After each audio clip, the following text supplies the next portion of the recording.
మీనరాశి వారికి కానీ చూసుకున్నప్పుడు ఈ రవి యొక్క కన్యా సంక్రమణం ఎప్పుడైతే సెప్టెంబర్ 17 ఉందో ఈ మార్పు వల్ల వీళ్ళకి కొంతవరకు అంటే సామాన్యమైన ఫలితాలే గోచరించడం అనేది జరుగుతోంది.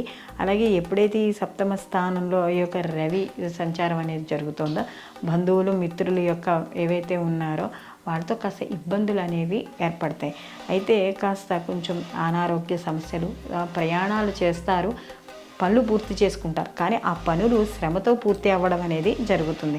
కాస్త కళత్రానికంటే భార్య లేక భర్త వాళ్ళకి సంబంధించిన విషయాలు లేదా సంతానపరంగా చిన్న చిన్న ఇబ్బందులు, మానసికంగా శారీరక ఇబ్బందులు అనేవి ఏర్పడతాయి. కాస్త పనుల్లో ఉత్సాహం అనేది తగ్గుతుంది.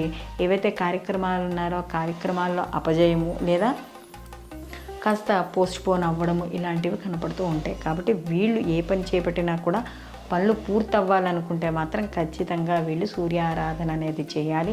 ప్రతిరోజు గుడికి వెళ్ళి నవగ్రహ ప్రదక్షిణాలు చేయాలి. ప్రతిరోజు కూడా వీళ్ళు దీంతో పాటుగా రామరక్ష స్తోత్రాన్ని, ఆదిత్య హృదయాన్ని పారాయణ చేసుకోవడం, వీళ్ళు ఇంకా కొంత పరవన్నం ఆదివారం నాడు కాస్త స్వామివారికి సూర్యభగవానికి పరవన్నం నివేదనం చేయడం ద్వారా మరిన్ని మంచి ఫలితాలు పొందడం అనేది జరుగుతుంది.